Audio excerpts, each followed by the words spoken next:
I think of the word freedom. In fact, in one of his books, he says this: "The desire to be free is what inspires you to begin the journey toward progress. May this weekend be the beginning for you." Mason is the author of 8 books. He is a great mentor of our time. He's a sought-after speaker. He comes from St. Louis, Missouri. Please get to your feet and give a warm welcome to Mason Weaver.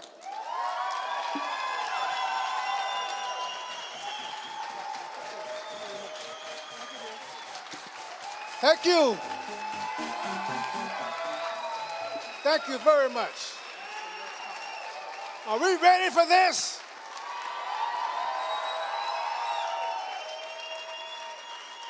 I think you're ready for this. My name is Mason Weaver, and I'm a free man with the attitude.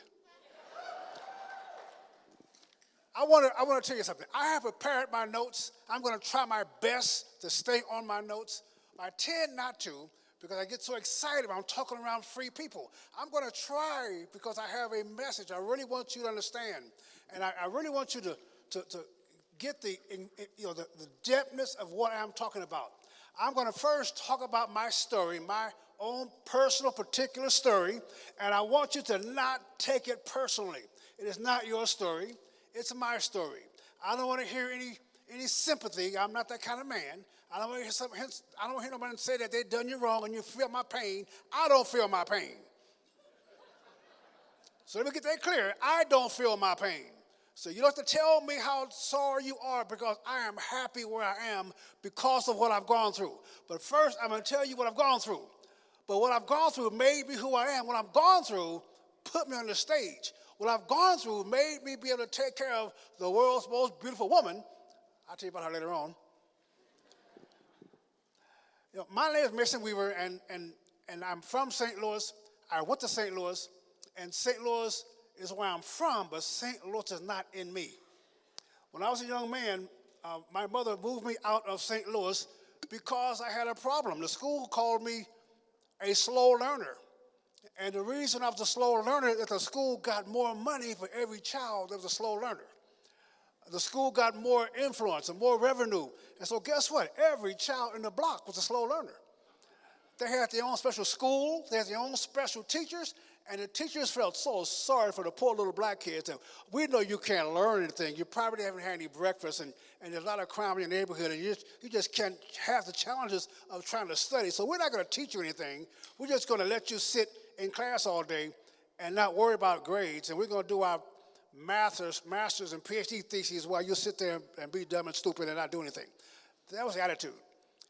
How we overcame that was simple. My mother decided, she thought something was strange. She thought it was strange that the school system said I was a slow learner, but I was pretty smart at home.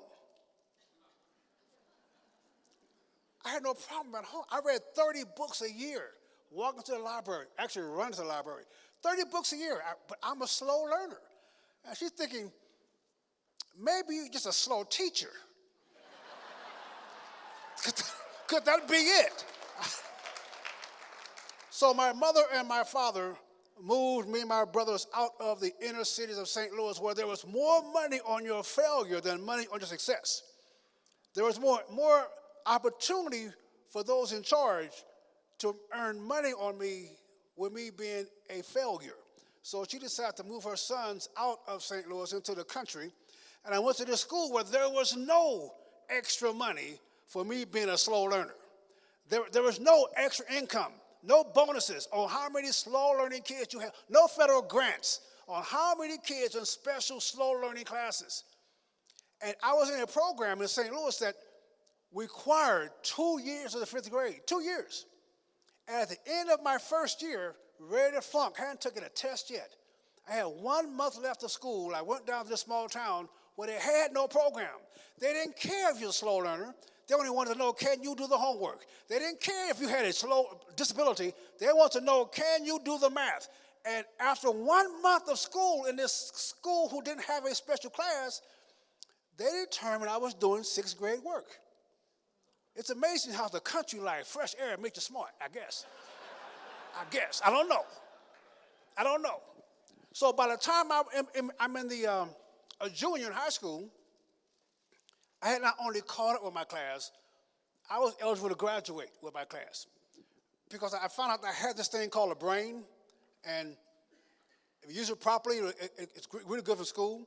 So I went to my guidance counselor. This is my story, not yours, right? I went to my guidance counselor, who was my friend. This guy was my friend. He had proven throughout the years he was a friend of mine.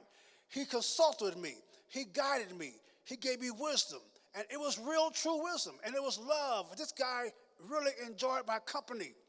And I told the guidance counselor, whose job it was to get me to high school, to college, I told him, hey, guess what? I'm eligible to graduate as a senior. All I need is 1/4 of gym.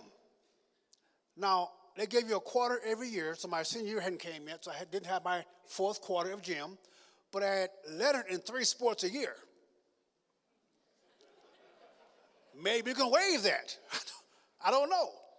And the guidance counselor, my friend, looked at me like that was the dumbest thing he ever said in his life. And he said, why would you want to go to college, Mason? Black kids don't go to college. He's my friend. He's my friend.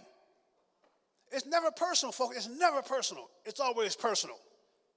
People are going to always put you down and dissuade you and discourage you. That's their job. What's your job? You got to give and do things yourself. So he was telling me this. I'm looking at this guy hugging me like a father to a son, saying, I will call down to the shoe factory and get you a job with the other colored boys. Because if you go to college, you'll take a seat from a more deserving white kid. How is that going to bother me? How can this guy's opinion of me be more to me than my opinion of me? So it didn't bother me 1 second. My guidance counselor was my friend. He was wise. He was intelligent. He had given me great advice all through school. But I wasn't being ruled by him. I wasn't being ruled by him. A few weeks later, I'm going down to the gym, to the basketball court. We played in an all-white league, so I never knew how good I really was in basketball. What? So I'm hearing the coach talking to the class, the team about the upcoming year, and I stopped before they saw me and listened. They asked, are you going to start Mason next year, senior year? The coach, who is a friend of mine, he is still a friend of mine. He is still today a friend of mine. The coach told the kids, oh no, we're going to play Mason often, but we're not going to start him because I don't want him to take a scholarship from your white kids. Well, why would that bother me? I walked around to the coach and said, Coach, by the way, you don't have to worry about me next year. I'm quitting this year. There's no way I'm going to come back here to play basketball. There's no way I'm going to come back here. So what I did, I quit. I joined the Navy the same day that the king was murdered, and I'm going to talk about this more tomorrow. But I joined the Navy. I went to Vietnam, did not get a scratch on me. And I came back from Vietnam and had a known white racist shipmate tried to kill me. And I was a black racist, full disclosure. I didn't like white folks. Well, I didn't care about white folks. I just liked black folks. I just wanted, my thing to be right. And we had an argument. He dropped 2,800 pounds of me trying to kill me. He didn't succeed. But from that point on, it's my turn. You didn't succeed. It's my turn now. And my whole heart, my whole body, my whole inspiration changed to one motivating fact. I had to kill this guy. He tried. Anybody ever drop a Volkswagen on you? It will motivate you, folks. I mean, we got some great doctors here. Dr. Ernie, Dr. Humphrey, we got some great doctors. My doctor gave me a week to live. He dead now, by the way.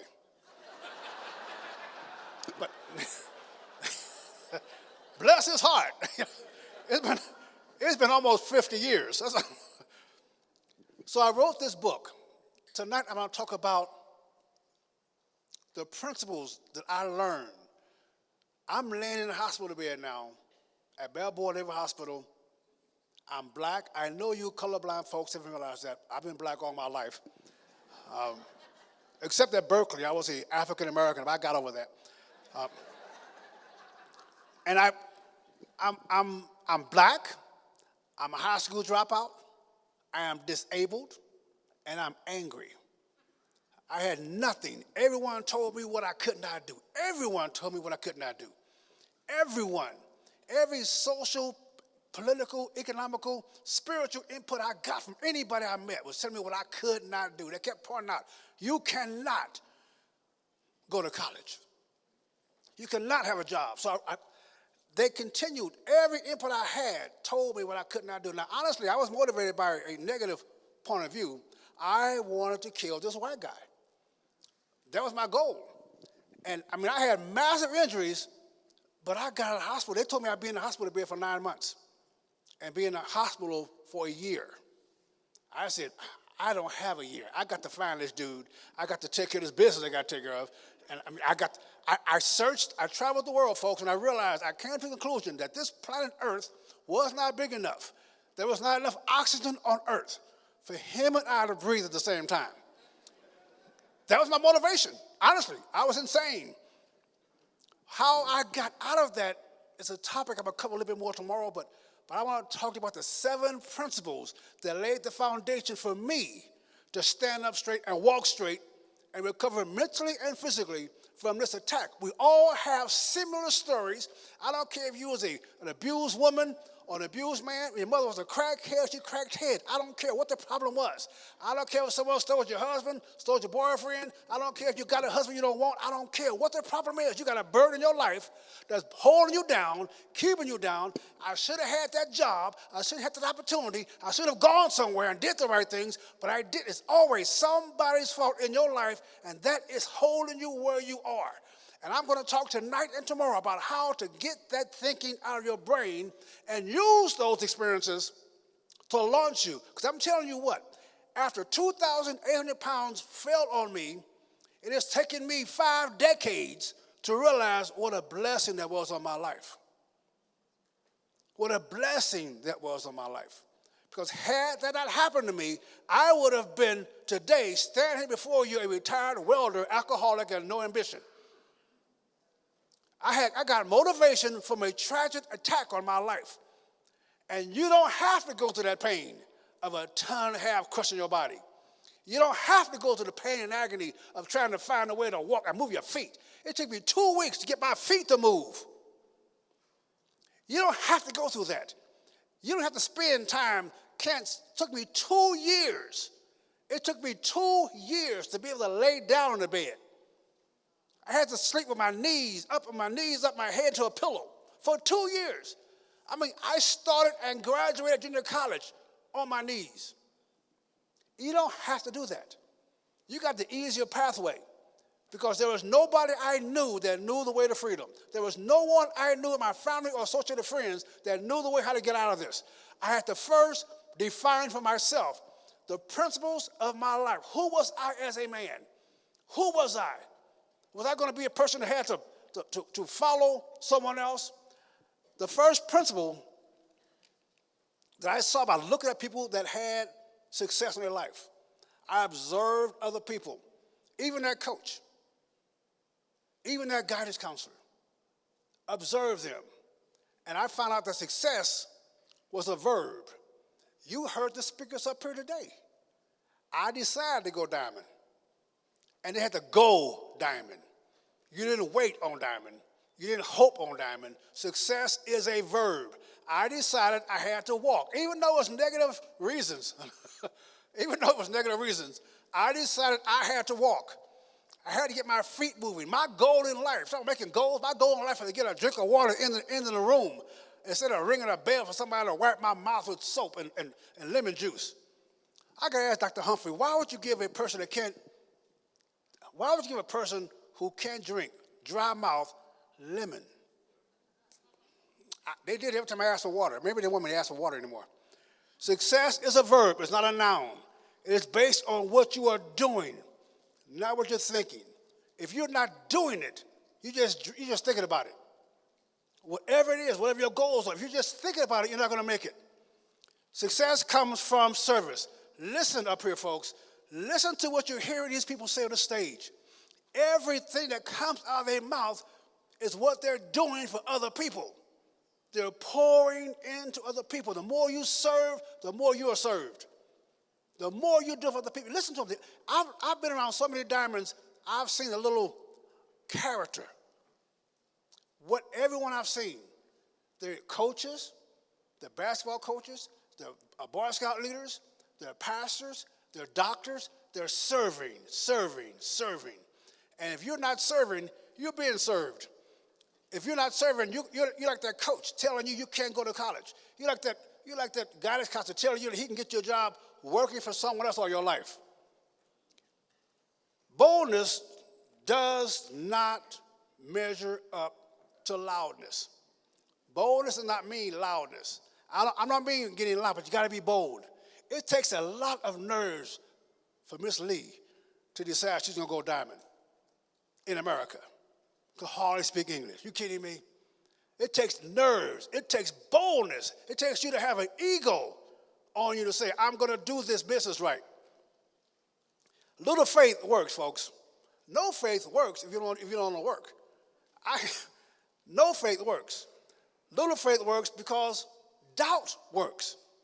If you got doubt, it works in what you're not going to do. So I had to come to a conclusion in my life. It was really a simple conclusion. Was I going to be broke all my life? Because I couldn't work. The government discharged me to the Navy, and they said that I could only work in an environment that I could do no prolonged walking, sitting, or standing. Yeah. I could only, if I can sit for a little while, and then walk for a little while, and then lay down for a little while, I can do any job in America if I can do that. What choices did I have? So I decided to go to Berkeley and try to go to school and folks, it was very difficult to go to school because I'm in pain every day, severe pain. But I got this thing about being broke. Tomorrow, we'll talk about poverty. Being broke wasn't for me. Some of y'all may like it, I don't know. It seems to be very popular, but it just didn't pack my lifestyle. So the second chapter of this book is you got to understand what poverty is about.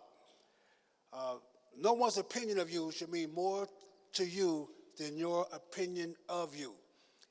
Because there are going to be people telling you all the time who you are and trying to define what you're doing. I had a friend that I knew 45 years ago, and I saw him on my last trip to San Diego. 45 years ago, I'm talking to this guy about getting up and getting things done. He said, Mason, are you still trying to do that business stuff? I said, yeah, are you still broke? I'm just curious. How's it going for you, man? What's going on? Couldn't make it work for him. So my story is really not unique. My story is facing a problem and overcoming a problem. Imagine the volume of noise that I received telling me I could not do something. I could not walk. Imagine someone coming up to you and telling you, 21 years old, athlete, in physical shape, and they come over your bed and tell you you cannot walk. I couldn't get up out the bed. I couldn't go to college. I couldn't go into business. I could not have friends. I couldn't drive a car.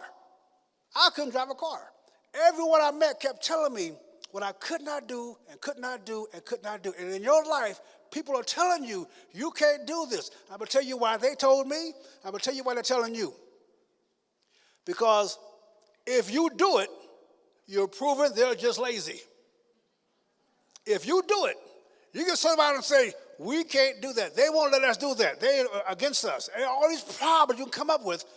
But if you get from the table and say, well, I'm going to try anyway, and you succeed, you're proving they're lazy. So they got to talk about you and bring you down and pour grease on you on your parade and insist that you're going to be a failure because they're a failure. But I noticed something. The people in my life who I was doing things for, the people in my life I was trying to serve, never told me I couldn't do it.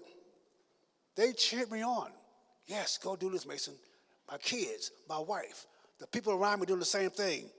You call them downlines and uplines. You call them your team.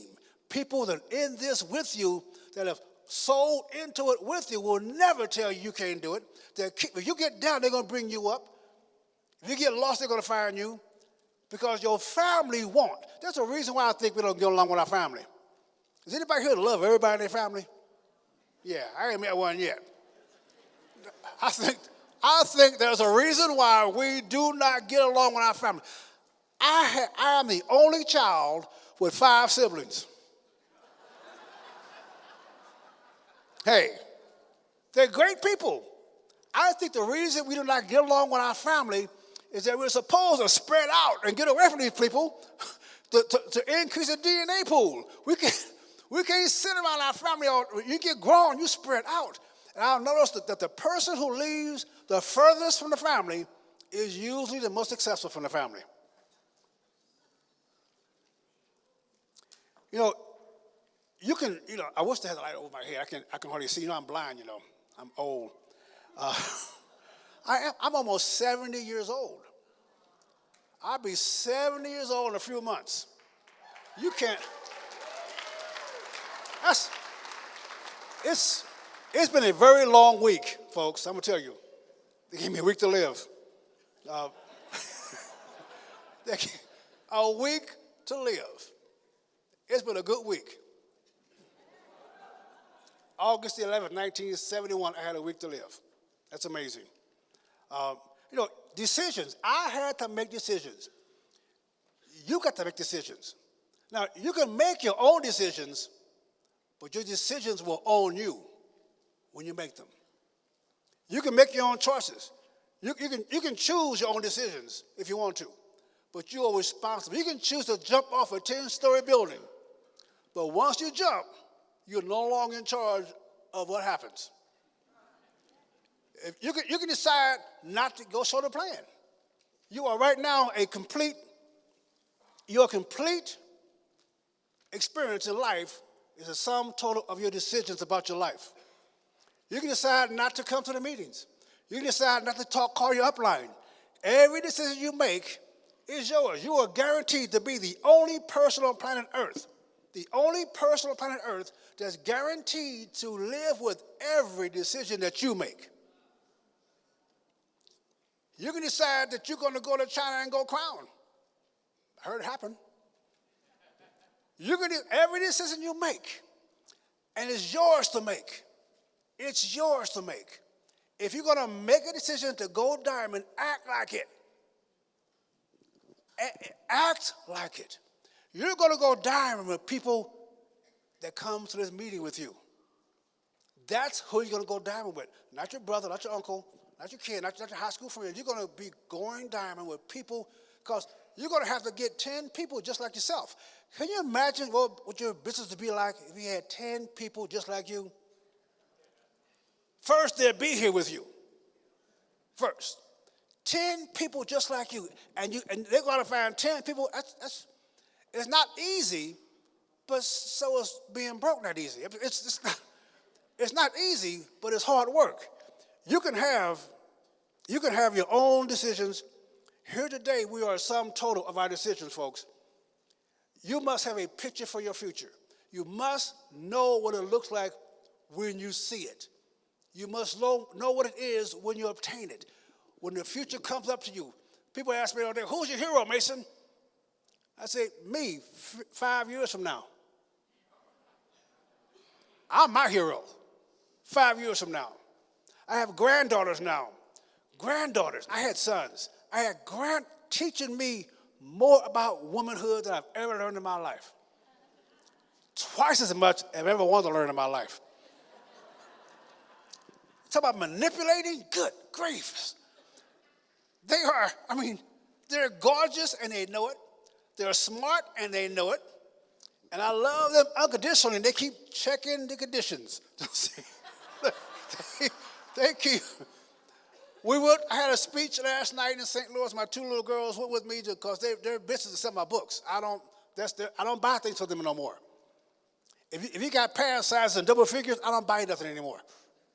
This is a rule I have, one of my principles. I don't buy them anymore. So they go out and they're having a good time talking, and we're driving home, and my oldest said, Grandpa, you did really good tonight. It was great tonight. You made some points that are very, very good. And I said, so what's your point? She said, well, you're just so wise and so smart. So I knew something was coming. You're so wise, you're so smart, and you got so much insight. I said, you think I have insight? Yes, you're so wise, Grandpa. You're so wise. I said, well, if I'm so wise, why do you listen? Why don't you listen? He said, well, no. She said, you're a good dad. Grandpa, you're a good dad. I said, well, if I'm a good dad, why don't you listen to me? She said, because I'm a good teenager.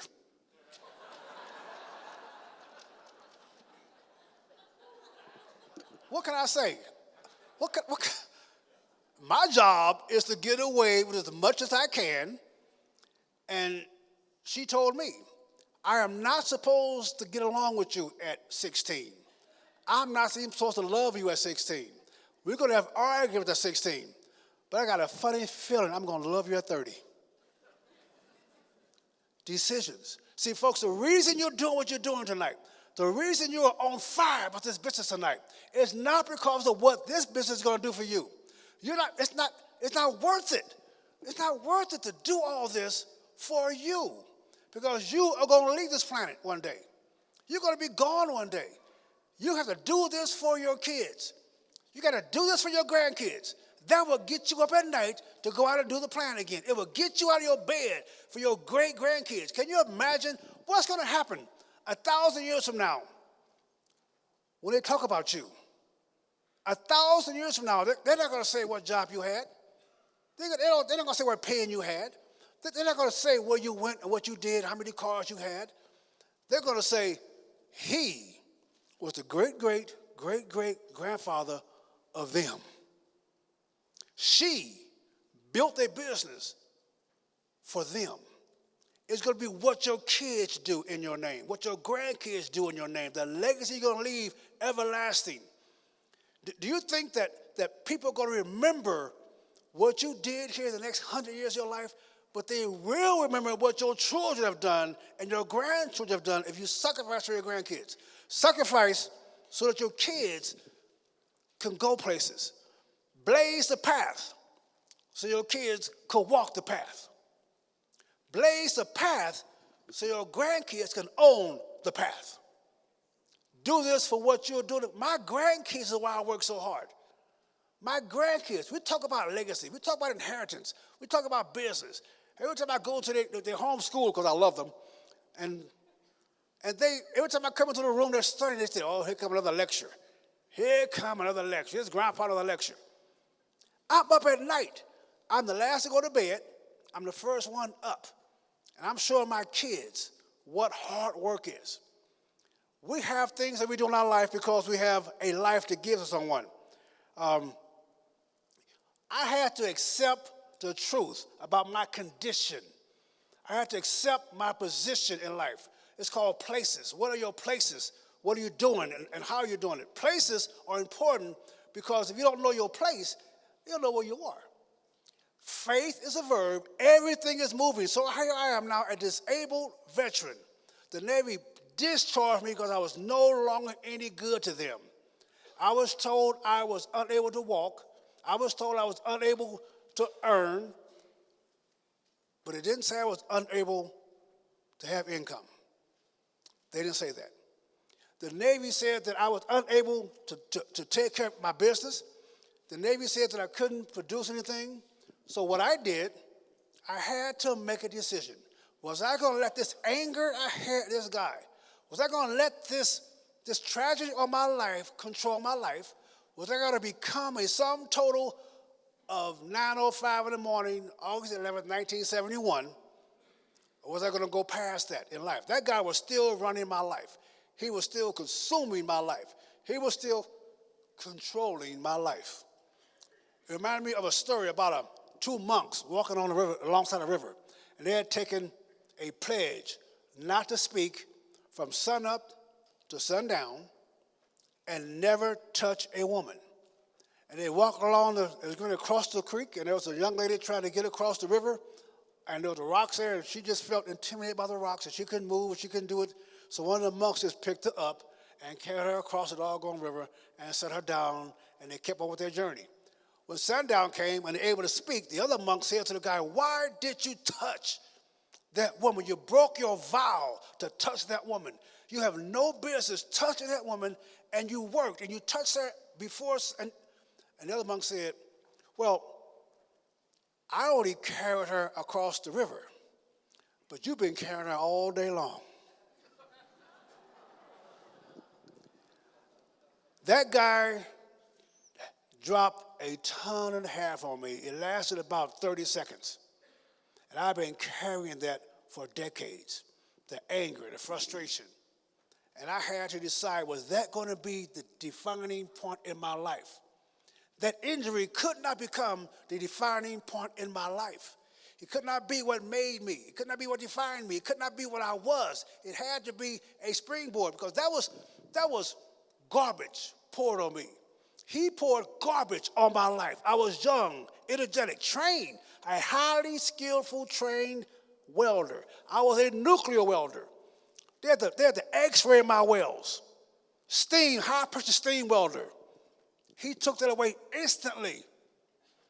I had nothing left to look at in life. He took that from me. But I had to make sure that was not my defining moment. That was fertilizer on my life. Now, fertilizer does two things for you. First, it will either propel you to grow from it, or you're going to waddle in it. He fertilized all over you. People are fertilizing all over you. They're in your business. They're lying on you. They're messing around with your money. They're always fertilizing. You can take that fertilizing and make you grow, or you're going to be full of mud. He fertilized on my life, and I took that incident. I took that incident of the coach, and I took the incident of the guiding counselor, and I made that my fertilizer in life. When I went to Berkeley, going to school, going to Cal, trying to learn with a bad back on Navy drugs, I had to decide either take the drugs and go to school drugged, or don't take the drugs and go to school in pain. And I had to decide every day. When it got too much work, I go home and do homework. When I'm tired, overburdened, overworked, and frustrated and distracted, I thought about giving up many times. I would get in my car and drive down to the liquor store and park my car and look at those people who had given up on life, standing outside drinking all night long. They had given up on the goal. Something or someone had persuaded them they had no hope in life. And I gave myself two choices: go get a bottle and join them, or call my old coach or my old guidance counselor and see if he still had a job down at the shoe factory down there. Or get my butt back up in my car and go back home and read another chapter. My only avenue that I saw to get out of debt, to be free of debt, was to go to school. And I went to school now trying to learn how to make money. I had to pay my way to Berkeley. I did not get a scholarship, and I'm in school trying to learn. I'm going, you call them FEDs. It's a meeting with a teacher in front of me. I'm going to school trying to learn. Professor, teach me how to make money. Now, I was a militant. I was a Black Panther. I was angry black man, but I'm in school trying to learn how to make. I was also a capitalist. I did not hate capitalism. I liked capitalism. And I'm trying to find out how to make money. Folks, Berkeley did not teach me how to make money. They taught me how to get a job and make money for somebody else. The professors were all broke. They were broke. How are you going to teach me to make money and you broke as the Ten Commandments? I could be broke without paying tuition. I can do what you can. But the people whose names are on the building, Sproul Plaza, Boat Hall, the people whose names are on the buildings were wealthy. I never met them. They're too busy at home being wealthy. I had to be determined. I had to be determined to be what everyone said I could not be. I mean, everyone said. Nobody in our family, Mason, ever went into business for themselves. You think you're better than us? Pretty much.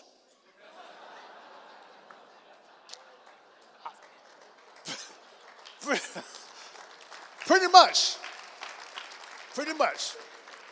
Because if you think poverty is your destiny, yeah, I'm better than you. Because I don't think it is. I know we grew up poor. My home I grew up in is the size of my living room right now. I understand. But I'm telling you, folks, the road is a lot less troublesome than you think it is. It was a lot of work for me to sign that paper to go to Berkeley. That was a hard thing to do because I knew what I set myself up for. It was painful to go to Berkeley. It was a lot of work. But you know what? It was very easy for me to reach my hand out to get the diploma. That was easy. All of a sudden, the pain was going. That day, I was in no pain that day. I was the first person in my family to go to college. I was the first person to graduate college. So you think that people say, who've been telling me I couldn't do something, you think that your in-laws and outlaws will support you when you find some success here. You think they say, yeah, maybe you can do it, Mason. No, they say, you a fool. You think you'll get into business by yourself. You can't get into business by yourself. Nobody's going to find you some business. Now, I met my wife, who just happens to be the world's most beautiful woman. Just happens to be that. That makes me the world's best salesman. I met her and I gave her my plan. And I'm going to talk about tomorrow her reaction to my plan.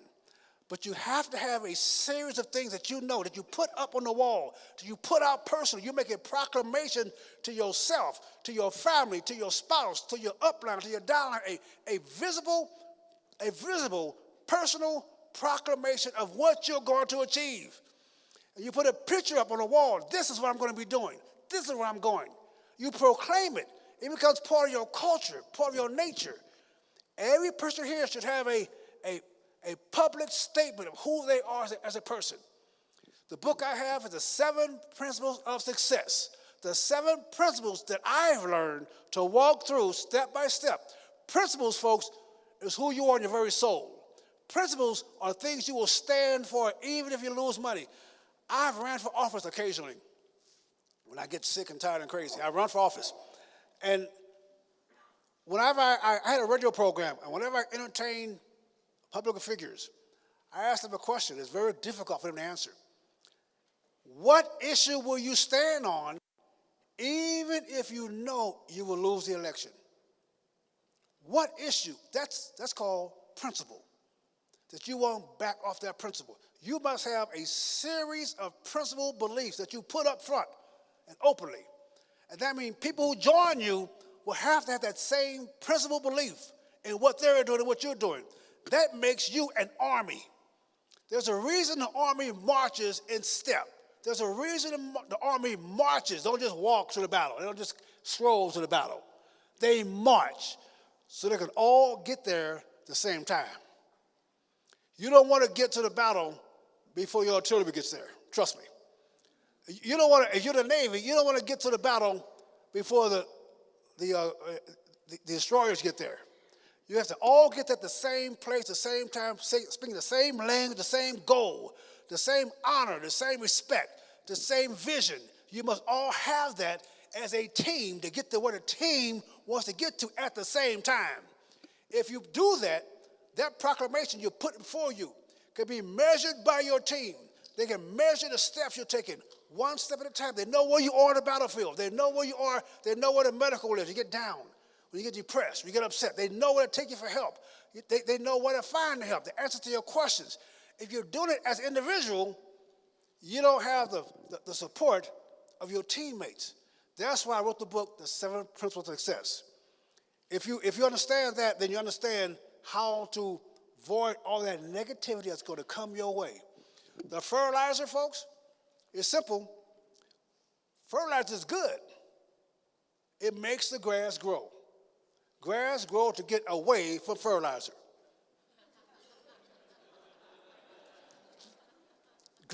grass grow. And I know you are living in a land of fertilizer because you're humans.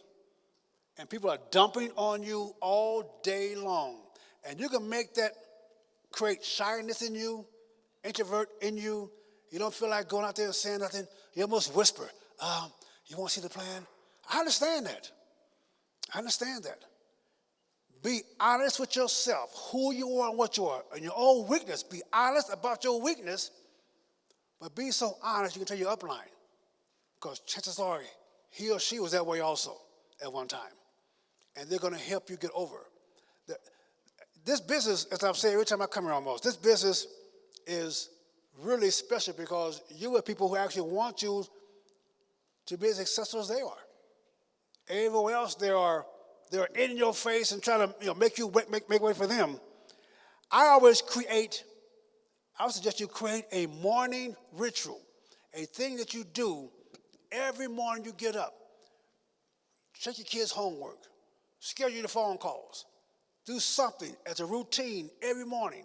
In the evenings, put your business to bed. Your business needs to rest. Your business needs to rest because it has to grow tomorrow. This business is like your child. It's like your baby. It's exactly like your baby. A baby, you take care of it as a baby, you raise it strong, and you depend on that baby to take care of you in your old age. Yep, this business, it is one of your children. So if it's your child, if this is really your child, if you really expect this child, don't be an abusive parent. Don't abuse your child. If this is your child, you be very careful who you let babysit your child. You be very careful who comes to play with your child. You be very careful of the environment you put your child in. When I got cussing my grandkids in California, they were, 7 and 9 years old, little girls, and me and my wife knew instantly, whoa, we have little girls in California. We had little girls living in California. Therefore, we left California. Now, I don't know what you think about California or not, but we decided that this place was not adequate for our grandchildren who I expect to take care of me in my old age. I expect them to. My little girl said, Grandpa, if you make us mad, we're going to put you in a home when you get older. I said, yes, sweetheart, but I probably own the home. Be my home. So if this is your baby, if this is your child, you can be very careful of who you let teach your child. You can be very careful who you let influence your child. This business is a fledgling baby. You got to nourish it. You got to protect it. You got to raise it up right around the right kind of people. And you have to be able to influence their environment. This is your child. And you got to have people around you that's going to feed into your child so that your child will be the legacy they talk about 1,000 years from now.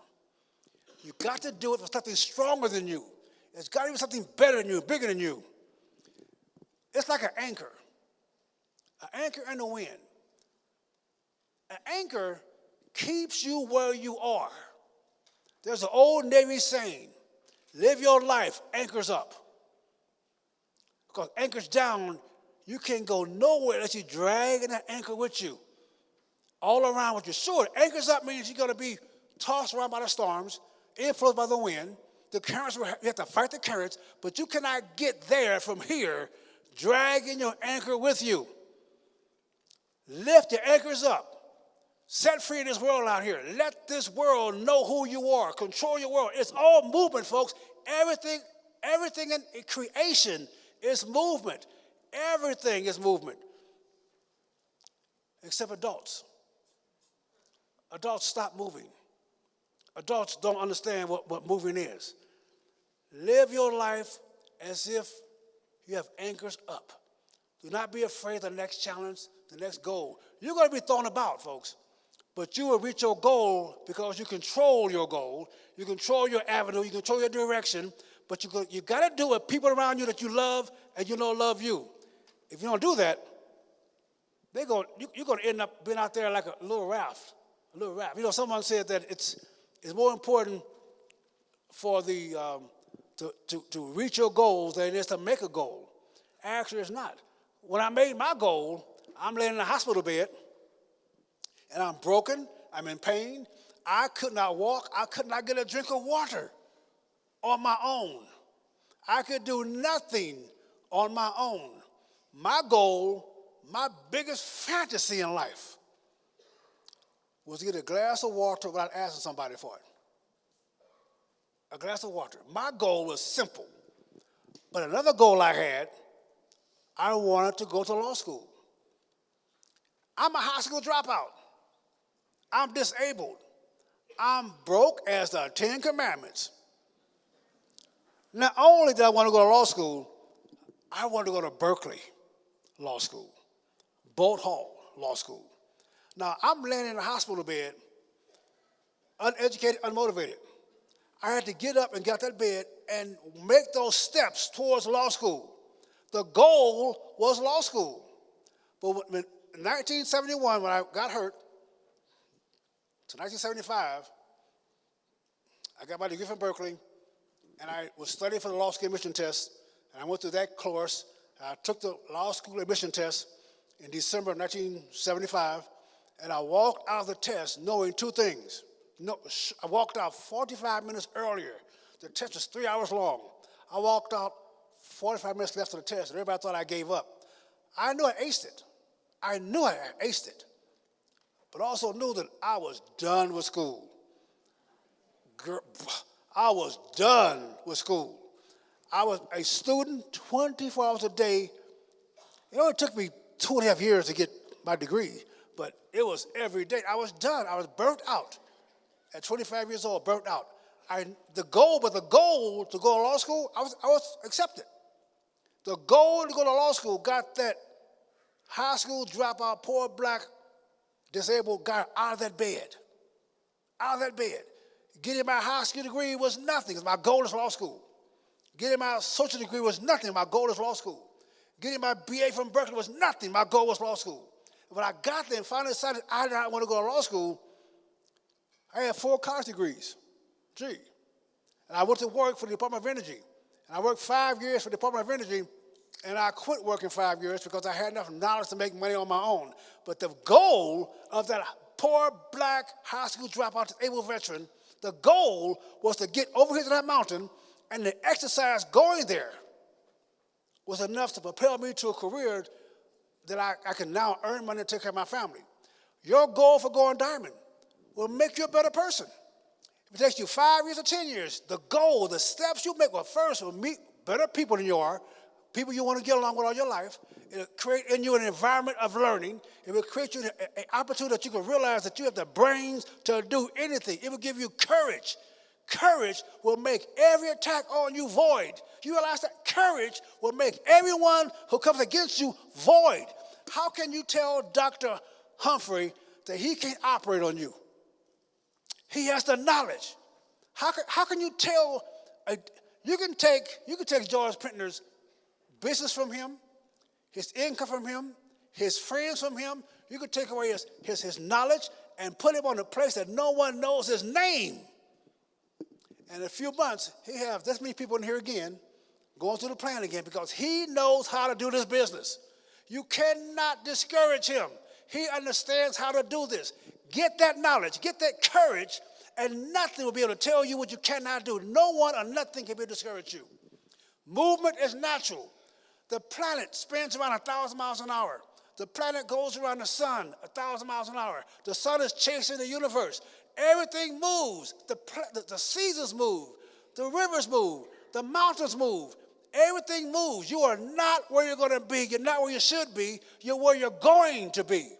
Faith is a verb. It's not a noun. It's what you're doing, where you're going. So my suggestion to you is get off that hospital bed. Make those toes move. Get that canopy over your bed, do the pull-ups. Get up and walk when everyone said you cannot walk. I've been walking here for 50 minutes now almost, and they said I couldn't walk. I can't stop walking now.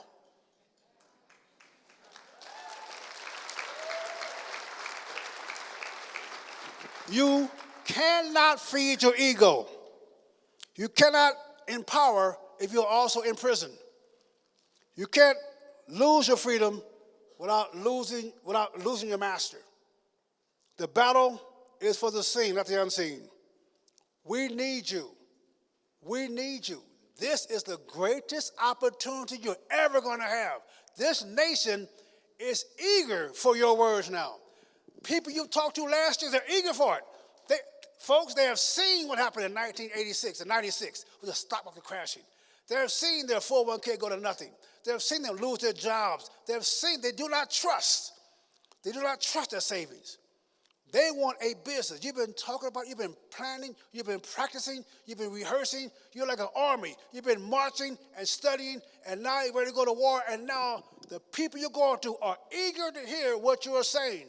But you got to get up and get out and get them in touch with who you are, because there are people out there right now saying to them what they cannot do. Stay right, be left. We're going to go to freedom. See it tomorrow. God bless you.